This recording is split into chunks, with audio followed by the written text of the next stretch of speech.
নবীজি বলেন, মান কামা রমাদান ঈমানান ওয়া ইহতিসাবান গফিরা লাহু মা তাকদ্দামা মিন যামবি।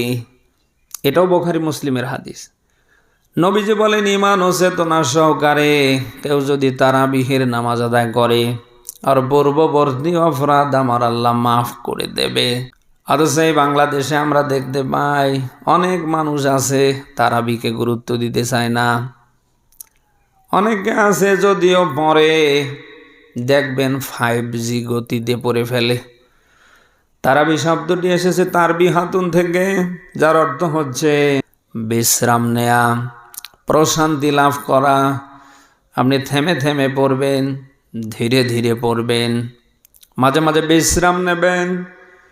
কিন্তু এই বাংলাদেশে আমরা দেখতে পাই তারাবি মানে যেন তাড়াতাড়ি 5G গতিতে চলে। না, এগুলি করা যাবে না। নামাজ হওয়ার জন্যে নামাজের ভিতরে বাহিরে 13টা ফরজ আছে এবং নামাজের ভিতরে 14টা ওয়াজিব আছে। বিশেষ করে এই রুকু থেকে আপনি যখন দাঁড়িয়ে যাবেন অন্তত 1 তসবিহ পরিমাণ আপনাকে ওয়েট করে বলা লাগবে রব্বানা লাকাল হামদ।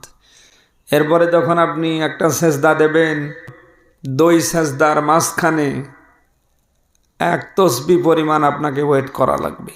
আপনি যদি না করেন তাহলে ওয়াজিব তরফ হলো, নামাজ নষ্ট হয়ে গেল। সৌ সেজদা দিলেন না, নামাজ নষ্ট হয়ে গেল। তারাবি মানে তাড়াতাড়ি না, তারাবি মানে প্রশান্তি লাভ করা, তারাবি মানে বিশ্রাম নেয়া।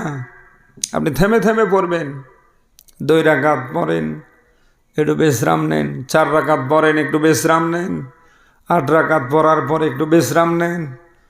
কিন্তু আমার দেশে 5G গতিতে চলছে। না, এগুলি করা যাবে না।